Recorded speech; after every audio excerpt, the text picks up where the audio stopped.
here's the thing. And I do think that like dudes should reserve emotions out of situations as long as they goddamn can. I feel like a man is never going to garner you being the apple of her eye if you're working from an emotional basis. Okay. What do you think about the statement? I think that women find a dude, a strong masculine dude who is well within his logic, his purpose, his why in life, right?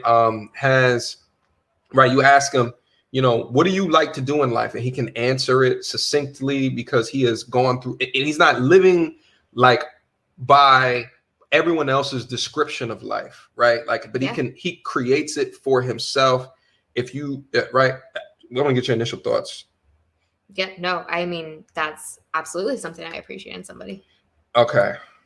That was a given answer. Yep. I feel like that was too easy of an answer. I feel like I led you down an easy path. You led me right to yes, I agree. I'm gonna try not to do that again. This is important. No more easy questions. Tell me about yourself and what you believe in.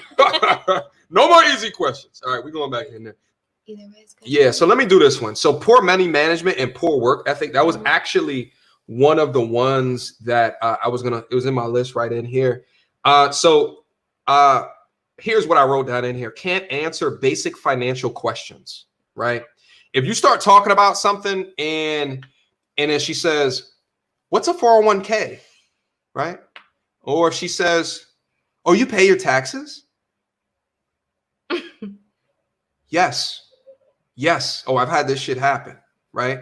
I've had this shit happen, right? And on the flip side too, if you tell them what you do for a living, their eyes go like this. Their eyes go like this. Really? Whoa. It's not a big deal. It's not a big deal. Relax. Okay. So like that's on both sides of the coin. On one side of the coin, it's if they're not in understand, right? Like you might get bumped down into viscosity territory, right? Like only viscous territory. If I feel like there's too much, right? Like if it's a tough financial question that you're not sure about the actual answer, like you're like, well, you know, I got this decision, you know, should I lease a car or buy a car? You know, that could be like, it's different. But like when you don't know the basic like fundamentals, right? Like you don't know what like a budget is, right? Like things like that. And I might throw out like certain questions in order to hear kind of their response on like different, you know what I'm saying? Like I don't try to like catch them in a place or try to catch them, nothing like that. It's just right. Like, or if they start talking about like what their education was, and I'm thinking to myself, damn, that's probably a lot of debt, right? Like, and then I'll bring up a conversation about the U.S. like debt, get their opinions on it, just to hear how they voice their opinion, all of that stuff. Like you might get bumped. It's not a complete loss because a lot of this shit is very easily teachable. But if they have like a like an ideology where they don't even want to feel like they want to learn about it, that's a different perspective. Finances in general being the number one divorce factor. Facts. For married couples. That really reminds you how critical it is because it's got to do with so many decision points. And, you know, I have dated somebody seriously who I thought wanted to learn and then ended up not. But, you know, they told me right off the bat, they still keep cash and like their money in a shoebox or under their bed. What? And that's a red flag for me. Huge. Because that tells me that you either don't trust the banks or you don't know what a savings account is. You don't know what interest is. You don't know how to invest. You don't know what a lot of the things that are important to me might mean. Yeah. And you got to at least, even if you're not there yet, I feel like there's such an important conversation to happen related to learning and being willing to understand and get to that place. So I'm so on board with that. It's so true. And like seeing some of the people out all the time. So, you know, you're talking about debt and conversations about that. And if I'm seeing you out all the time, putting out $200, $300 on dumb bar tabs, buying all your friends drinks and doing this and that and buying the newest this and that. Oh, we're getting real now. I don't want to deal with that because if I know you're in XYZ debt, you don't know where your next month's rent coming from, then why are we blowing the money on the things that are just for show? Like, I want to, you know, I'm a person who believes in some security. And for me to see that type of behavior, it might make me question what you really believe in. I think it's a lot of, I think you bring up a lot of good points, right? I do think that, like, that's one of the things I try to push on this channel is, you know, what are the ways to move correctly in this financial space? And far too often I see those that are putting out way too much money for BS. You understand me? But at the same time, there's a lot of women that respect that shelling out of money on a Friday or a Saturday night. You understand me? But you know, if the goal is relationship, you know, someone that has more of a decent head on their shoulders that is fiscally responsible is not going to move you past the needle. You know what I'm saying?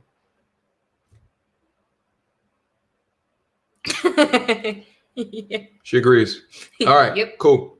Shout out to everybody that's down into the building right now. We got over 250 that's in here. Throw a like on the video. We should have over 200 likes by now. That's the cover charge to get in here, to stay in here. So, I mean, this is the thing. Here's the thing. I think, like, at the end of the day, like, there's a lot of dudes out there that are continuing to date and they don't have a purpose besides dating, right? They don't have anything to do besides hanging out with you and going on the Netflix and shit like that. So within that, like, I think it's weird to try to. Here's the thing. If you dating someone that's just like, yo, I'm busy, I got stuff to do, respect that they're busy and they got things to do, and go do your own thing. You understand what I'm saying? Like, to me, it's, you know, because I'm so, I got a lot of things that I'm doing at any given time. But to me, it's like why ever fight, right? Like, or vie for attention if she says that no, she has something else to do now. Shout out real quick to Will Flint. Thank you so much for the $5 super chat. Witness my ex buy high-end items while I day swing traded for 3 years. I got in a 7-figure situation. She wanted marriage without a prenup. No thanks. Key indicator. Will, key indicator. Nice. Okay, that's what it is. You just keep racking them in the back of your head. You keep racking them in the back of your head, and then you move appropriately. How dare she continue to do that as you produce? You understand what I'm saying? As you produce. Prenup. Lock your shit down. Did I scare you? No. You've worked in corporate America throughout your career. I have. Right. Yes. So you've attained many level upgrades, right? So you do relatively well for yourself as well. Yes. Okay. So I just wanted to let that be known as well. You can support yourself a couple of times over again. This is true. Okay. I just wanted to make that be clear, because I think, like, that's very important when we start talking about the dating dynamic, because we start to talk about roles and the roles that folks play. You understand? So I think that's a important perspective. I'll go through these two, I guess, real quick. If you go through and then you try to set it up in a way that's like, yo, let's go do the coffee, and she sounds disrespectful to that, right? Like, if she says something like, oh, I don't drink coffee, what's up with tea? There's tea spots down here. Okay, we can go get some tea. Or get water. You get the point. Yeah. This is an interview. Okay. If you don't want to get interviewed, you don't want the job. All right. That's like saying, like, if a company's going to hire you, they got to, right, in order to interview you, they got to pay you 2 weeks worth of salary first, right? Like, no, we're going to do an interview first. It's going to be at a cost that is not high to myself in order to understand your value. You understand what I'm saying? Oh, shout out to Andy. Andy, man. Patreon guy. What's good, my G? I haven't seen you in a minute. Hope all is well, my G. If her bills are past due, that's a huge red flag. Here's the thing. You'll never know. I mean, unless she asks you for money. Tricks don't ask me for money. Okay, they know better. Okay. What if you showed up to her place to pick her up and she let you in and you saw it on the table? What would you do? I would think it's a trap. I would think that she put the bill on the table for me to watch it. Dang. Yeah. Dang. No, you wouldn't ask? Number one, why is your bills out on the counter like that? Like, I don't. If I'm inviting someone into my crib, I'm gonna take bills off of the table. You know, or I have my bills on my phone. What if she's rushing, getting ready, and you're outside, like, hey, I'm ready. 5 minutes go by, and she's like, and this goes back to your late thing, though, too. So she's already running late. I mean, she's already running late, and she got bills overdue. and then you go into the place wherever you're picking her up, and there's a why is she built. Yeah, but why is she rushing? Like, why is she not making sure that her time is more appropriate, not to get her baggage off of the kitchen table? Facts. No, if I see that and I'm just dating, I'm going to ignore it. And she might be downgraded to pure viscosity. Hopefully everyone in the chat knows what I'm talking about when I say viscosity. Talking about the innards, okay? Hold on, let me just see. Okay. Shout out MGTOW Indy, man. I haven't seen you in a while, my G. Hope all is well. Shout out to Will Flint. Thank you so much, bro, for the $5 super chat. When you reach a certain platform of success, casual relationships become problematic and worrisome. Okay, running the risk for baby mama drama is a no-go. Let me drop up to this quick comment. I want to get your quick response on this real quick. You want to read this one out loud? I want you to read this, understand this, and give them an answer. Primitive masculine traits. Hey. Are key in legit sexual desire, such as dominance, aggression, power, ability to fight and kill somebody if you have to. Thoughts? I do agree.